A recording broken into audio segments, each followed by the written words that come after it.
And Ken asked, we are talking about great ideas for hybrid, but how do organizers afford all these ideas? Great question. That's true. Great question. So, please go ahead, Lily.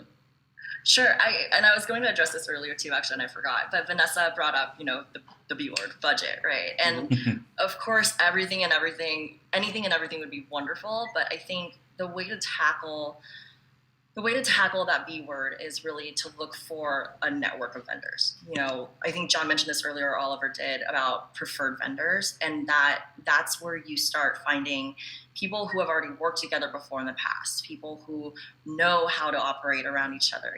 The production companies, the AV, the lighting, the furniture, the speakers, everyone, florists, even caterers. If you ask the right questions as you're looking for vendors, they will usually say, I've worked with so-and-so in the past on an event just like this, and it went super smoothly. Sometimes even getting that network together can help you negotiate better on those contracts too. Hey, I will guarantee that I hire all of you if I can get this and this discount. Here's my budget. Tell me what I can work with. Dream big and then give them the dollars and then negotiate from there. Yeah, and if anybody was not part of yesterday's session, we're going to be doing articles on it, but we mentioned a few different ideas that are in the kind of lower four figures, even ones that are like $10.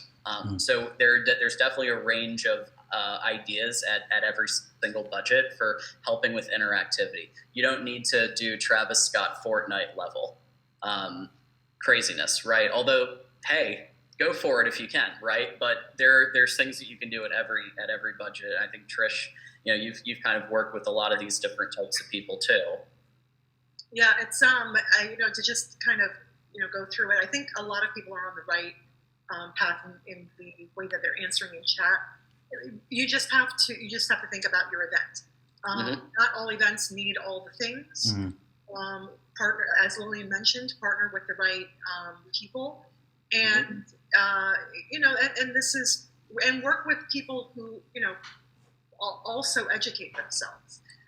Like if you're not quite sure what questions you should be asking vendors that you might want to partner with, ask them sort of like a side question that maybe doesn't have to necessarily do with what your event is. Like, pandemic and everybody's consuming content.